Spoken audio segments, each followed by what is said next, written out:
Hello and welcome to video number 2 in Solo Ad Professor. In this video we're going to cover something that most people probably don't ever tell you about, and this is the questions to ask a solo seller before you actually send them any money. Now these are questions that I've kind of worked out through trial and error and through my own experiences and failures over the last few years of buying solo ads, so you can be sure that you're getting the exact type of questions that I've kind of not only used myself, but because over the last few years I've purchased dodgy solo ads and garbage traffic from some of these solo buyers. So these are the questions that I've now got in place, which ensures me, I would say 95% of the time, that I'm going to get a half decent solo ad. Of course there's no 100% guarantee that every time you buy a solo ad it's going to be fantastic traffic. However, you can greatly reduce the chances of you getting terrible and garbage traffic if you stick to some of these questions, which I'm now going to give you. Now the first question is, what type of offers do your list like the most? Now this is something that I only started to use about a year or about 18 months after I started to buy solo ads, because the problem I had was, I actually bought a solo ad of somebody, and after the solo ad was complete, my results were terrible. I didn't make any sales and my opt-in rate was terrible. I contacted the solo seller and I asked them, what type of information does your list like the most? I said, because I've got a list building offer, and they said, oh, I'm sorry, no, my list doesn't like list building offers. They're more interested in I think it was niche sites and AdSense and SEO and things like that. So that was the reason why I had terrible results, and ever since then I now ask most of the time what their list is mostly interested in. And if you do this, it does give you a little bit of extra information as to what their list likes. Okay, don't tell them what offer you have. Okay, let them tell you what their list is interested in. Some people may give you a wide range of stuff within your market, and that's fine. But this is definitely a question that you should ask and you can ask, because it will definitely help. So what type of offers do your list like the most? Obviously free offers, but what type of information are they mostly interested around? And most people that own a list should know that. The next question is, do you include buyers when you send out a solo ad? Do you include customers, buyers?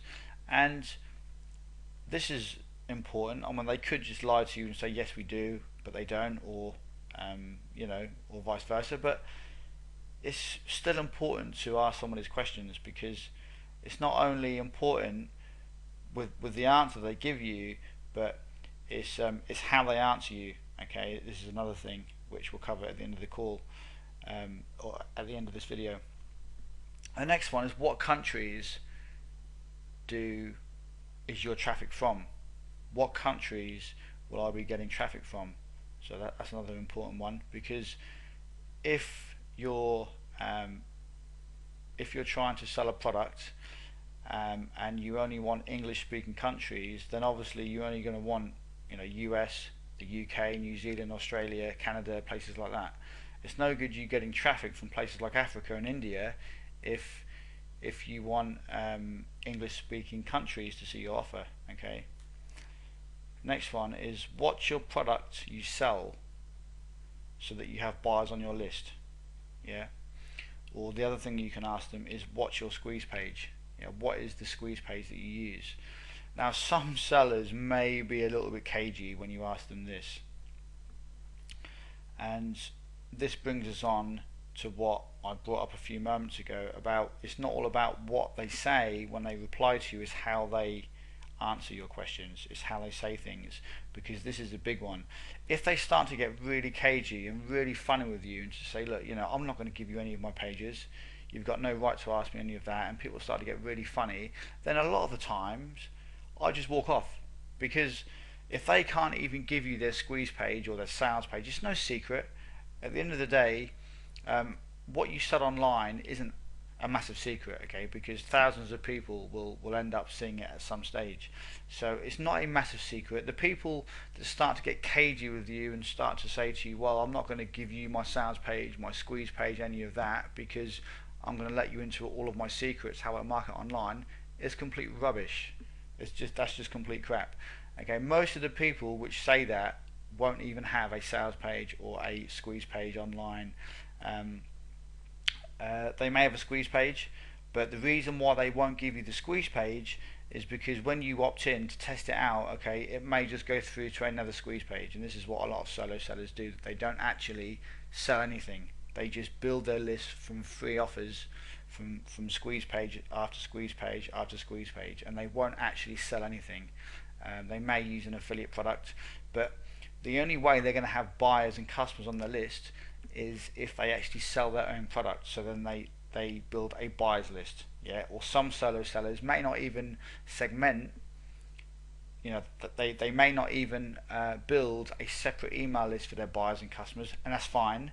But just as long as they are actually making sales and they send customers onto their email list, wherever that may be, they may mix their normal subscribers with their buyers, and that's fine. But they're questions that I often ask, and you can trip a lot of people up by asking these questions. And remember what I said, it's not all about what they say, it's how they respond to you. If they start to get cagey, they start to get funny, and they start to sort of get a little bit, they start to sound a little bit sort of rude, then a lot of the time I'll just walk off, because this generally means that they're getting a little bit sort of concerned, a little bit worried, the fact that you're asking these questions. And whenever you buy solo ads, it's important that they can sometimes give you their squeeze page, yeah. Now, I'm not to say that every single person you ask, if they don't give you their squeeze page or their sales page that they're currently using online, it means that their solo ad that they sell is a scam. It doesn't mean that the traffic is dodgy or it's terrible traffic or it's garbage traffic. I'm not saying that, but a lot of the time it will be. Yeah, you may get the odd exception. A few people are genuine and they genuinely do not want to share their sales page and their squeeze page with you, and that's fine. But most of the time, people will have no problems giving you the page. So bear that in mind, and that's a really good one. That's a good one to help you to identify the good sellers, the genuine sellers, to the garbage sellers. And here are just a few extra things to look out for when you contact somebody about solo ads. The first one is if they don't get back to you for days after you've emailed them about a solo ad. And this has happened to me, whereas I've emailed somebody about a solo ad to say, look, I'm interested in a 100-click solo ad. When can you fit me in? And they'll get back to me 5 days later to say, yeah, I can fit you in 2 days. Well, that's no good to me, because if they can't get back to me pretty quickly, I'm now about to give that person some money. I don't want to be hanging around for days on end. Now, if they can't get back to me, within 24 hours, there's a serious problem. So, a lot of the time, if they don't get back to me within 24 hours, I'll just walk off, because that obviously means, they could be genuine, they could have a genuine reason for not getting back to you, but 99% of the time, if somebody doesn't get back to me within 24 hours, I'll just walk off, I'll walk away, because if they can't be bothered to get back to me when I'm about to send them some money, for some traffic that I'm going to buy off them, then as far as I'm concerned, then I will just go somewhere else and buy my solo ads from somebody else. The other thing to look out for is if their sales page is a mess. If you look at some of these solo ad sellers, if they're selling clicks every day, the least they can do is have a half decent sales page, which is clean and tidy.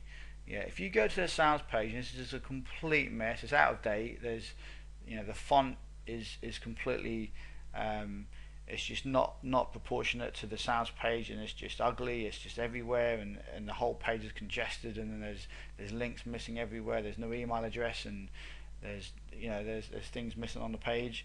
Then just leave it. Yeah. Again, I've been in this situation. I've contacted people. I've gone to their sales page, and it's a complete mess. Again, if they can't be bothered to update their sales page for their solo ad service, then this kind of reflects on the sort of solo seller that they are. Yeah, if they can't be bothered to just if they can't be bothered to update their own sales page, yeah, because this is, after all, people are going to go to this page and they're potentially a customer. They're going to go to the sales page and potentially send them money. And I personally don't want to send money to people that really can't be bothered to update their sales page when they've got some new information to put on there, or even just to keep it clean and tidy. Yeah, it's not a lot to ask. So again, all these little things, and individually they may not seem that important, but if you go back to the very first one, the very first tip I give you at the start of this video about what type of offers do your list like the most, all the way up to the last one that I said things to look out for about the sales page is a mess. If you take all of those into consideration, that is going to drastically reduce the chances of you buying a garbage solo ad. Yeah. Okay, you may find it a bit more difficult to actually find one, but when you do, the chances of it being a good one and sending you good quality traffic, the chances will be a lot higher. And this is not only going to make you more money, but it's going to save you money by not buying the garbage solo ads off some of the sellers out there. So this was the video number 2 of questions to ask. I hope this has helped, and now you're a lot more confident as to the things that you should be asking people before you buy ads of them, and things to look out for as well. And don't forget, it's not always what they say to you, it's how they say things. It's their actual response, it's their tone of voice. If you actually speak to them. If you don't, if it's in an email, which it probably will be most of the time, or on Skype somewhere, and it's how they get back to you. Okay, it's how they say things to you. So just bear those in mind. So that was video 2. We'll see you again in the next video, which is video number 3.